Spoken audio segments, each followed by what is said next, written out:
இதனால் பிறந்த அவன் தெய்வத்தை வச்சதே கிடையாது. அவன் கர்மாவை அவன் அனுபவிக்கிறான். இதுல தெய்வம் என்ன பண்ணு, என்ன கஷ்டம் கொடுத்தாலும் இந்த நாக்கு போய் சொல்லாது. நம்ம சாஸ்திரம் அத்தனையும் எளிமையா புரியற மாதிரி எழுதிக்கிறார். அவ்வளவு பெரிய மகா படிப்புலையும் நமக்கு அது கிடையாது. அப்ப எங்க அது கிடைக்கும்னா சத்சங்கத்துலதான் கிடைக்கும். இத்தனை கஷ்டத்துல அவ எப்படி இருந்தான்னு தெரிஞ்சு, இதுதான் முக்கியம். எல்லா சொத்தும் போய் காப்பிளி ஜனம் மாதிரி பரதேசி மாதிரி அயோத்தியை விட்டு வெளியில வந்த இடத்துல காசியில தன் மனைவியை வித்து தன் மகன் லோகிதாட்சனையும் வித்துட்டு இவன் சுடுகாட்டுல போய் பணஞ்சுடுற வேலை பார்க்கும்போது இவன் மகன் பாம்பு கடிச்சு இறந்து போய் அதை அவன் மனைவி சந்திரமதி தூக்கின்னு வர, சந்திரமதி கொலை குத்தம் பண்ணிட்டாள்னு அவ மேல ராஜா குற்றத்தை சுமத்தி அவள் தலையை வெட்டணும்னு சொல்ல, அந்த வெற்ற வேலையும் ஹரிச்சந்திரனுக்கு தான். அந்த தலையை வெற்ற வேலையும் ஹரிச்சந்திரனுக்கு தான் அப்படிங்கிறத அப்போ ஒரு ஸ்லோகம் சொல்றான் ஹரிச்சந்திரன். அதுதான் முக்கியமான நாம் தெரிஞ்சுக்க வேண்டியது.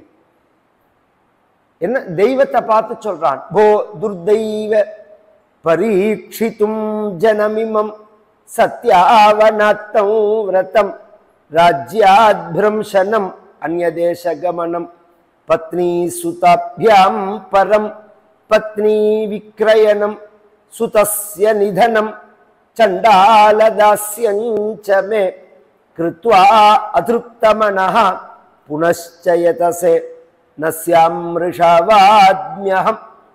கெட்ட தெய்வமேன்னு கூட்டா, துர்தெய்வமேன்னா, போக்கிரி தெய்வமேன்னா. இதனால் பிறந்த அவன் தெய்வத்தை வச்சதே கிடையாது. அவன் கர்மாவை அவன் அனுபவிக்கிறான். இதுல தெய்வம் என்ன பண்ணும் அப்படின்னு நினைச்சவன் இன்னைக்கு சொல்றான், நான் பண்ணின கர்மாவுக்கு பலன்னா நீ இப்படி கொடுக்க முடியாது. நான் என்ன பண்ணினேன், பொய் சொல்ல மாட்டேன்னு சொன்னேன். அதுக்கு ஒரு பரீட்சைன்னே வச்சிருந்தாலே, என் சொத்து கையை விட்டு போச்சு, நான் என் மனைவியை மற்றவர்கள் பார்த்தவர் காத்தியோ அவர்கள் அழிச்சுன்னு வந்தேன், ரோட்ல பரதேசியா வந்த இடத்துல பறந்தான், சாப்பாட்டுக்கு கஷ்டப்பட்டான் என் குழந்தை, என் மனைவியை வித்த, என் புள்ளைய வித்த, இப்ப புள்ள இறந்து போயிட்டான், நான் புனஞ்சுடுற வேலைக்கு வந்தேன், இப்ப என் கையால என் மனைவியை வெற்றா மாதிரி ஒரு சூழ்நிலையை கொண்டு வச்சிருக்க, இத்தனை செஞ்சும் உனக்கு திருப்தி ஆகல, கிருத்வா அதிருப்த மனஹ. இப்ப என் கையால பொண்டாட்டியை வெற்றா மாதிரி கொண்டு விட்டுட்டேன். என்னடா அதிகம் பொய் சொல்ல மாட்டேங்கிறானே, இப்பயாவது சொல்லுவானா பார்க்கணும் அப்படிங்கிறதுக்காக ஒன்னு சொல்றேன் தெரிஞ்சுக்கோ. ஒரு வச்சனம் உண்டு, தலைக்கு மேல செல்லம் வெள்ளம் பெடுத்துன்னு வச்சுக்கோங்க, அது சான் போனா என்ன முழம் போனா என்ன. அது மாதிரி வாழ்க்கையில கஷ்டம் ஒரு ஸ்டேஜ் தாண்டி போயிடுத்துன்னா அதுக்கப்புறம் அதுக்கு இது கிடையாது. ஒரு நாள் இவ்வளவுதான் கொடுக்க முடியுமா, இவ்வளவு கஷ்டம், இதுக்கு மேலேயும் கொடுக்க முடியுமா, எவ்வளவு வேணாலும் நீ கொடு, நான் பார்த்துடுறேன் ஒரு கை அப்படின்னு அவன் சொல்லல. என்ன தெரியுமா சொன்னா, நீ எவ்வளோ பொய் கொடுத்தாலும் நஸ்யாம் ரிஷாவாத்மியகம், நான் இந்த நாக்கு பொய் சொல்லாதுன்னா, என்ன கஷ்டம் கொடுத்தாலும் இந்த நாக்கு பொய் சொல்லாதுன்னு. அதை தெரிஞ்சுக்கிறதுக்கு தான் கதைக்கு வருது. சத்சங்கமே அதுக்குதான்.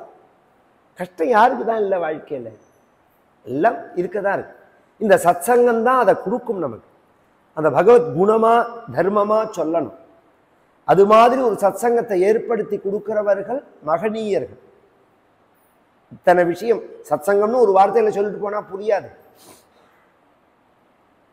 அதோட வேல்யூ என்னன்னு தெரியணுமோ, அதுக்காக சொல்றேன். இதுதான் இன்னி பரியந்தம் நம்மளை வழி நடத்துறது. நமக்கு என்ன பழைய காலம் மாதிரி நம்மளை சுத்தி சத்சங்கம் இருக்கா, இல்ல நம்ம குருகுல வாசம் பண்றோமா, இல்ல படிப்புன்னு போனா அங்க ஏதாவது நல்லதுன்னு ஒன்னு சொல்லி கொடுக்குறானா, ஒரு நல்லது அப்படின்னு ஒன்னு சொல்லி கொடுக்குறானா. முதல்ல இந்த படிப்போட கான்செப்டே தப்பு. நன்னா படி நிறைய சம்பாதிக்கலாம், நன்னா படி, அதுவே பைத்தியக்கார்த்தனமான எண்ணம். இந்த சித்பவானந்தர்னு ஒரு மகான், திருப்பராய்த்துறைன்னு திருச்சி பக்கத்துல இருக்கு, ரொம்ப பெரிய மகான். அவருடைய அந்த திருவாச்சகம் முன்னுரையை படிச்சாலே பிரமிச்சு போயிடுவோம். நம்ம சாஸ்திரம் அத்தனையும் எளிமையா புரியற மாதிரி எழுதியிருப்பார். அவ்வளோ பெரிய மகான். அவர் பேசும்போது சொல்லுவார், இந்த மெக்காலே சிஸ்டத்தில் உள்ள அந்த பிரிட்டிஷ்காரன் கொண்டு வந்த எஜுகேஷன் இருக்கு பார்த்தல, அதை அவர் வந்து இங்கிலீஷ் கல்வின்னு சொல்ல மாட்டார், சோத்து கல்விங்கிறது. சோத்து கல்வி திங்கறதுக்காக உள்ள கல்வி, அது அறிவு வளர்றதுக்கு உள்ள கல்வி இல்லை. நன்னா படி, நிறையா சம்பாதிக்கலாம், வேலைக்கு போகலாம், நிறையா சம்பாதிக்கலாம். இதே படிக்கிறது அதுக்கா? சரி, படித்த படிப்புக்கு சம்பந்தப்பட்ட வேலையை பார்க்குறாளோன்னா அதுவும் இல்லை, அதுதான் வைத்தறிச்சலாக இருக்கு. அறிவு வளர்றதுக்கு தான் படிப்பு, அறிவு வளர்றதுக்கு தான் படிப்பே தவிர உன் வாழ்க்கையை இழக்கிறதுக்கா படிப்பு? இந்த படிப்புலையும் நமக்கு அது கிடையாது. அப்ப எங்க அது கிடைக்கும்னா சத்சங்கத்துல தான் கிடைக்கும். இந்த விஷயங்கள்லாம் சத்சங்கத்துல தான் கிடைக்கும். மேலும் இது போன்ற சிறப்பான நிகழ்ச்சிகளை காண இப்போவே லைக் பண்ணுங்க, ஷேர் பண்ணுங்க, மறக்காம சப்ஸ்கிரைப் பண்ணுங்க.